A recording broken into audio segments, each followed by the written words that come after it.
Assalamualaikum warahmatullahi wabarakatuh. Halo semuanya, perkenalkan nama saya Fitri Ramadhani, NIM 1231083, kelas 2C, program studi PGMI. Pada kali ini saya akan membahas atau memaparkan mengenai permasalahan atau persoalan yang sedang dialami oleh lembaga pendidikan Indonesia saat ini, dan apa saja sih solusi yang harus kita terapkan agar lembaga pendidikan di Indonesia semakin maju. Yuk, mari kita bahas. Baiklah, sebelum kita lanjut membahas mengenai permasalahan apa saja sih yang sedang dialami oleh pendidikan Indonesia, maka kita terlebih dahulu wajib mengetahui bahwasannya terutama di tahun 2024 ini, perkembangan pendidikan di Indonesia sudah mengalami perkembangan yang cukup signifikan. Di antaranya yaitu adalah yang pertama adalah peningkatan anggaran. Pada pidato Bapak Presiden Joko Widodo sekitar 8 bulan yang lalu, di tahun 2023, peningkatan anggaran APBN mencapai 660,8 triliun rupiah. Nah, peningkatan anggaran APBN ini diharapkan bisa mencapai target untuk meningkatkan kualitas pendidikan di Indonesia.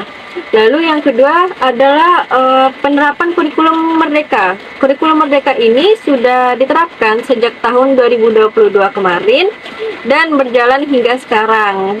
Kurikulum merdeka ini berisikan tentang bagaimana caranya agar siswa lebih aktif dan juga belajar dengan efektif, tidak hanya kepada guru saja, namun bisa mencari dari sumber lain. Guru dapat memanfaatkan teknologi dengan sebaik-baiknya. Bagaimana guru bisa berpikir bagaimana caranya agar bisa memberikan pelajaran kepada muridnya sehingga kelas menjadi tidak jenuh ataupun merasakan bosan.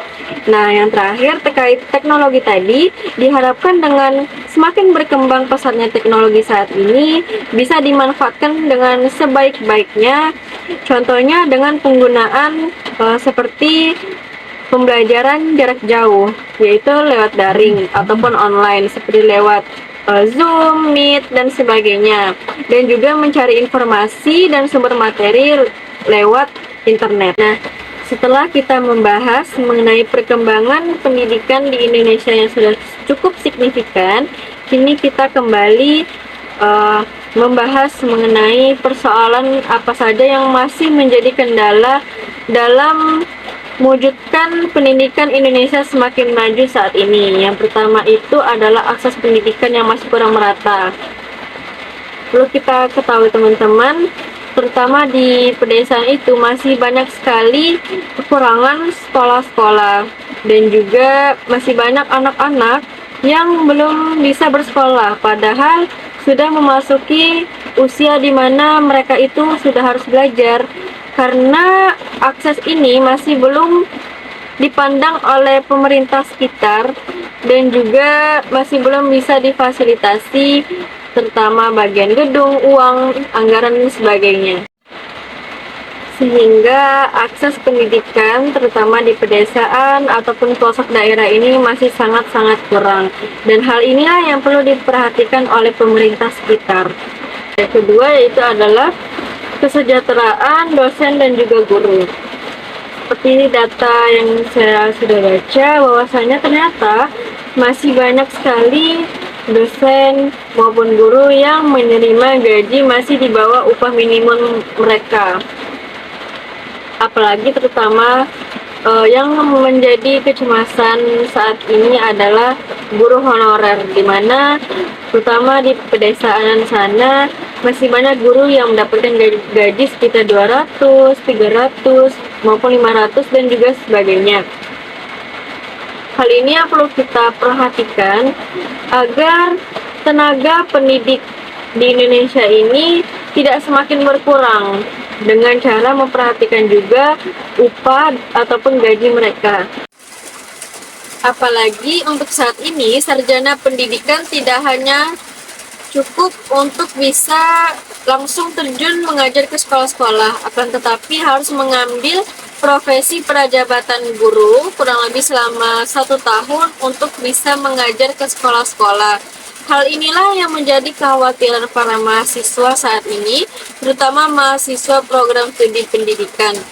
Mereka takut dan khawatir apakah mereka bisa mencapai impian mereka sebagai guru atau tidak.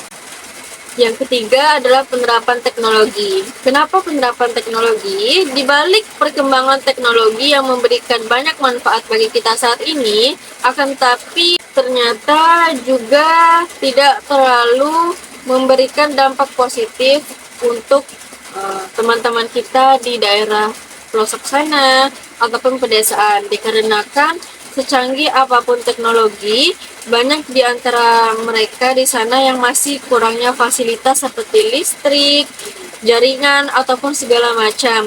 Lalu bagaimana cara kita sebagai guru untuk bisa menerapkan teknologi itu kepada mereka agar mereka tidak ketinggalan dalam perkembangan teknologi saat ini, dikarenakan di pedesaan atau pelosok masih banyak sekali yang tidak memiliki jaringan, listrik, dan sebagainya.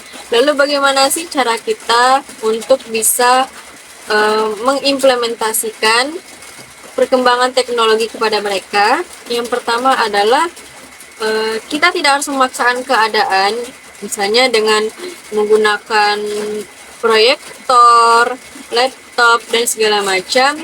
Namun kita bisa memperkenalkan kepada mereka dasar-dasar dari perkembangan teknologi. Lalu ketika kita memperkenalkan mereka seperti apa perkembangan dari teknologi, contohnya AI dan segala macam. Lalu seperti pengembangan alat sosial media, Instagram, YouTube, TikTok, dan segala macam. Kita bisa memberikan pemahaman kepada mereka tentang penggunaan sosial media yang baik. Seperti contohnya di pedesaan biasanya mereka itu seringkali bertani atau berkebun. Nah, kita bisa mengajarkan kepada mereka dengan membuat video, misalnya tentang penanaman padi dan segala macam, lalu mengunggahnya di video YouTube.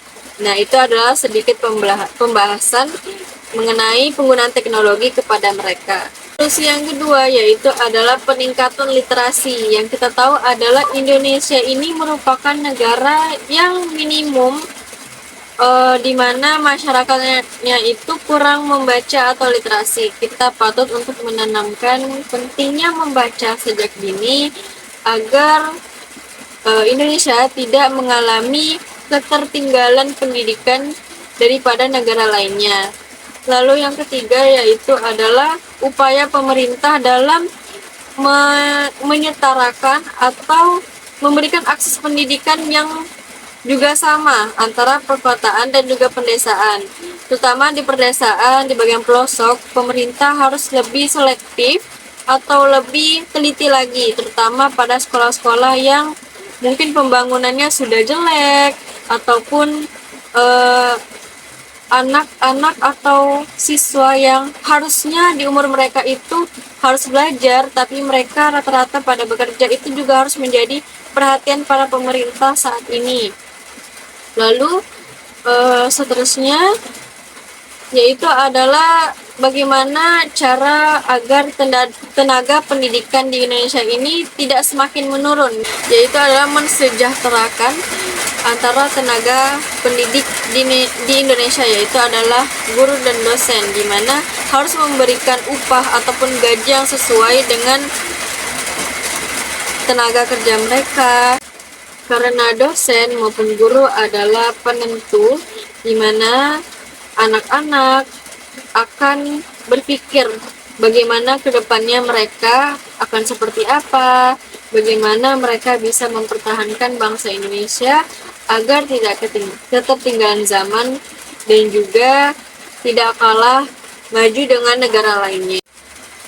Baiklah, cukup sekian penjelasan dan pemaparan materi mengenai permasalahan pendidikan Indonesia saat ini serta solusi apa saja yang dapat diterapkan.